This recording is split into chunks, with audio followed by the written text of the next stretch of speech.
ಎಲ್ಲರಿಗೂ ನಮಸ್ಕಾರ. Welcome back to my channel Sonu special. ನಾನಿವತ್ತು ಚಿಕನ್ ಮಸಾಲ ಕರಿನ ಹೇಗೆ ಮಾಡೋದು ಅಂತೇಳಿ ತೋರಿಸ್ಕೊಡ್ತಾ ಇದ್ದೀನಿ. ದೋಸೆ, ಚಪಾತಿ, ಪೂರಿ ಮತ್ತು ಅನ್ನ ಇದಕ್ಕೆಲ್ಲ ತುಂಬಾ ಚೆನ್ನಾಗಿರುತ್ತೆ. ಸೈಡ್ ಡಿಶ್ಶಾಗಿ ಕೂಡ ಯೂಸ್ ಮಾಡ್ಬೋದು. ಬನ್ನಿ ಹಾಗಾದರೆ ಹೇಗೆ ಮಾಡೋದು ಅಂತೇಳಿ ನೋಡ್ಕೊಳ್ಳೋಣ. ಮೊದಲನೇದಾಗಿ ನಾನು ಇಲ್ಲೊಂದು ಕಡಾಯಿ ಇಟ್ಕೊಂಡಿದ್ದೀನಿ. ಇದಕ್ಕೆ ಒಂದು 2 ಟೇಬಲ್ ಸ್ಪೂನಷ್ಟು ಎಣ್ಣೆ ಹಾಕ್ಕೊಂಡಿದ್ದೀನಿ. ಹಾಗೆ ಇದಕ್ಕೆ ಒಂದು 2 ದೊಡ್ಡ ಸೈಜ್ ಈರುಳ್ಳಿನ ಉದ್ದುದವಾಗಿ ಕಟ್ ಮಾಡಿಕೊಂಡು ಆ ಎಣ್ಣೆ ಒಳಗಡೆ ಹಾಕ್ಕೊಳ್ತಾ ಇದ್ದೀನಿ. ನಾನಿವಾಗ ಈರುಳ್ಳಿ ಎಲ್ಲ ಕಂಪ್ಲೀಟಾಗಿ ಬ್ರೌನ್ ಕಲರ್ ಆಗಬೇಕು, ಅಲ್ಲಿವರೆಗೂ ಫ್ರೈ ಮಾಡ್ಕೊಳ್ತೀನಿ ಹೈ ಫ್ಲೇಮಲ್ಲಿ ಇಟ್ಕೊಂಡು.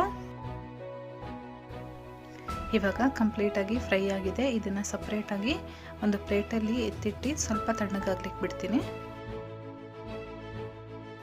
ಇವಾಗ ಪ್ಲೇಟಲ್ಲಿ ಇಟ್ಟಿರೋದು ತಣ್ಣಗಾದ್ಮೇಲೆ ಕೈಯಲ್ಲಿ ಈ ರೀತಿ ಪುಡಿ ಪುಡಿ ಆಗೋ ರೀತಿ ಮ್ಯಾಶ್ ಮಾಡ್ಕೊಳ್ಳೋಣ. ಈ ರೀತಿ ಮಾಡಿಕೊಂಡು ಒಂದು ಸೈಡಲ್ಲಿ ಎತ್ತಿಟ್ಕೊಂಡಿರೋಣ.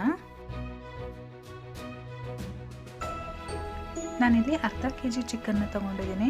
ಇದಕ್ಕೆ ಅರ್ಧ ಕಪ್ಪಷ್ಟು ಮೊಸರನ್ನ ಸೇರಿಸ್ಕೊಳ್ತಾ ಇದ್ದೀನಿ. ನೆನಪಿರಲಿ, ಮೊಸರು ಯಾವುದೇ ಕಾರಣಕ್ಕೂ ಹುಳಿಯಾಗಿರಬಾರ್ದು, ಫ್ರೆಶ್ ಮೊಸರನ್ನ ತೊಗೊಳ್ಬೇಕು. ಇದಕ್ಕೆ ನಾನು 1 table spoon ginger garlic paste ಅಂದರೆ ಶುಂಠಿ ಬೆಳ್ಳುಳ್ಳಿ ಪೇಸ್ಟನ್ನು ಆ್ಯಡ್ ಮಾಡ್ತಾ ಇದ್ದೀನಿ. ಹಾಗೆ ರುಚಿಗೆ ತಕ್ಕಷ್ಟು ಉಪ್ಪು ನಾನಿಲ್ಲೊಂದು ಅರ್ಧ ಟೀ ಸ್ಪೂನ್ ಸೇರಿಸ್ಕೊಳ್ತಾ ಇದ್ದೀನಿ.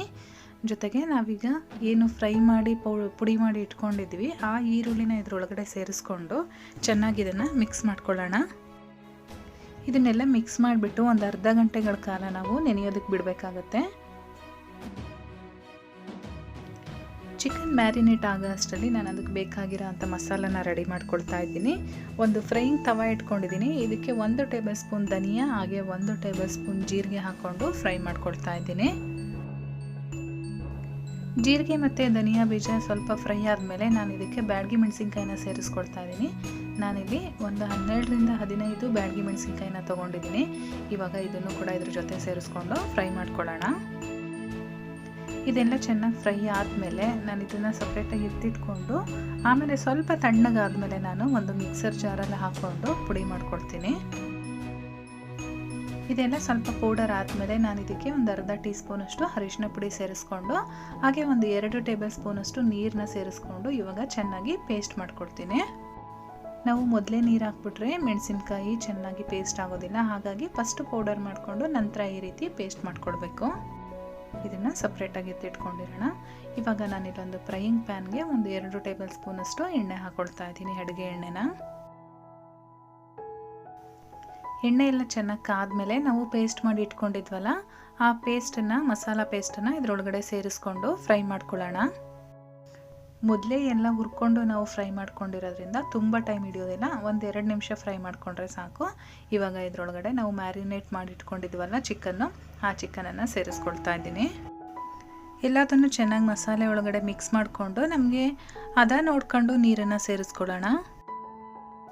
ಮಿಕ್ಸರ್ ಜಾರಲ್ಲಿ ಸ್ವಲ್ಪ ಮಸಾಲ ಮಿಕ್ಕಿರುತ್ತಲ್ಲ ಅದರೊಳಗಡೆ ನಾನು ಒಂದು ಅರ್ಧ ಕಪ್ಪಷ್ಟು ನೀರನ್ನು ಹಾಕ್ಕೊಂಡು ಇದರೊಳಗಡೆ ಸೇರಿಸ್ಕೊಂಡಿದ್ದೀನಿ. ಮತ್ತು ಇನ್ನೊಂದ್ಸರಿ ಚೆನ್ನಾಗಿ ಮಿಕ್ಸ್ ಮಾಡ್ಕೊಳ್ಳೋಣ. ನಾನು ಚಿಕನ್ ಮ್ಯಾರಿನೇಟ್ ಮಾಡಬೇಕಾದ್ರೆ ಒಂದು ಅರ್ಧ ಟೀ ಸ್ಪೂನಷ್ಟು ಉಪ್ಪನ್ನು ಸೇರಿಸ್ಕೊಂಡಿದ್ದೆ. ಇವಾಗ ನಾನು ಇನ್ನೊಂದು ಅರ್ಧ ಟೀ ಸ್ಪೂನಷ್ಟು ಮತ್ತೆ ಸೇರಿಸ್ಕೊಳ್ತಾ ಇದ್ದೀನಿ. ಇವಾಗ ಇದನ್ನೆಲ್ಲ ಚೆನ್ನಾಗಿ ಮಿಕ್ಸ್ ಮಾಡಿಕೊಂಡು ನಾವು ಒಂದು ಲಿಡ್ ಕ್ಲೋಸ್ ಮಾಡಿ ಒಂದು 10 ನಿಮಿಷಗಳ ಕಾಲ ಮೀಡಿಯಂ ಫ್ಲೇಮಲ್ಲಿ ಇಟ್ಕೊಂಡು ಬೇಯಿಸ್ಕೊಳ್ಳೋಣ. ಇವಾಗ ನಾನು ಒಂದು 10 ನಿಮಿಷಗಳ ಕಾಲ ಬೇಯಿಸ್ಕೊಂಡಿದ್ದೀನಿ. ಚಿಕನ್ ಚೆನ್ನಾಗಿ ಬೆಂದಿದೆ. ನೀವೇನಾದರೂ ಗಟ್ಟಿ ಚಿಕನ್ ತೊಗೊಂಡಿದ್ರೆ ಸ್ವಲ್ಪ ಜಾಸ್ತಿ ಟೈಮ್ ಬೇಯಿಸ್ಕೊಳ್ಬೇಕಾಗುತ್ತೆ. ಲಾಸ್ಟಲ್ಲಿ ನಾನು ಒಂದು 3/4 ಟೀ ಸ್ಪೂನಷ್ಟು ಗರಂ ಮಸಾಲ ಪೌಡರ್ನ ಆ್ಯಡ್ ಮಾಡಿ ಮಿಕ್ಸ್ ಮಾಡ್ಕೊಳ್ತಾ ಇದ್ದೀನಿ. ನಾವು ಹಾಕಿರೋ ಗರಂ ಮಸಾಲದು ಹಸಿ ವಾಸನೆ ಹೋಗಬೇಕು. ಹಾಗಾಗಿ ನಾನು ಮತ್ತೆ ಒಂದು 5 ನಿಮಿಷಗಳ ಕಾಲ ಬೇಯಿಸ್ಕೊಳ್ತೀನಿ. ಫ್ರೆಂಡ್ಸ್, ಇವಾಗ ಚಿಕನ್ ಬೆಂದಿದೆಯಾ ಅಂತ ನೋಡೋಣ. ನಮಗೆ ಈಗ ಚಿಕನ್ ಮಸಾಲ ಕರಿ ರೆಡಿಯಾಗಿದೆ. ನಾವು ಇದನ್ನು ಅನ್ನಕ್ಕೆ, ಚಪಾತಿ, ಪೂರಿ, ದೋಸೆ ಯಾವುದಕ್ಕಾದ್ರೂ ಬಳಸ್ಕೊಂಡು ತಿನ್ಬೋದು. ನೀವು ನೋಡ್ತಾ ಇರ್ಬೋದು ಚಿಕನ್ ಕೂಡ ಚೆನ್ನಾಗಿ ಬೆಂದಿದೆ. ಟೇಸ್ಟ್ ಅಂತೂ ತುಂಬಾ ಚೆನ್ನಾಗಿರುತ್ತೆ. ಆದರೆ ಒಂದು ಅಂಶ ಗಮನದಲ್ಲಿ ಇಟ್ಕೋಬೇಕಂದಿರೋದೇನು ಅಂದರೆ ಹುಳಿ ಮೊಸರನ್ನ ಯಾವುದೇ ಕಾರಣ ತಗೋಬಾರ್ದು. ನಾವು ಹುಳಿ ಮೊಸರನ್ನ ಹಾಕಿದ್ವಿ ಅಂದರೆ ಅಲ್ಲಿ ಟೇಸ್ಟ್ ಹಾಳಾಗುತ್ತೆ. ಒರಿಜಿನಲ್ ಟೇಸ್ಟ್ ನಮಗೆ ಗೊತ್ತೇ ಆಗೋದಿಲ್ಲ ಏನು ಅಂತೇಳಿ. ಎಲ್ಲರಿಗೂ ರೆಸಿಪಿ ಇಷ್ಟ ಆಗಿದೆ ಅಂತ ತಿಳ್ಕೊತೀನಿ. ಇಷ್ಟ ಆಗಿರೋ ದಯವಿಟ್ಟು ಒಂದು ಲೈಕ್ ಮಾಡಿ, ಹಾಗೆ ನಿಮ್ಮ ಫ್ಯಾಮಿಲಿ ಫ್ರೆಂಡ್ಸ್ ಜೊತೆ ಶೇರ್ ಮಾಡ್ಕೊಳ್ಳಿ. ಚಾನಲ್ನ ಇನ್ನೂ ಸಬ್ಸ್ಕ್ರೈಬ್ ಮಾಡ್ಕೊಂಡಿಲ್ಲ ಅಂದರೆ ಈ ಕೂಡಲೇ ಸಬ್ಸ್ಕ್ರೈಬ್ ಮಾಡ್ಕೊಳ್ಳಿ. ನಾನು ಮತ್ತೆ ಸಿಗ್ತೀನಿ ನಿಮಗೆ ಇನ್ನೊಂದು ಈಸಿ ರೆಸಿಪಿಯೊಂದಿಗೆ. ಅಲ್ಲಿವರೆಗೂ bye bye, take care, thank you for watching.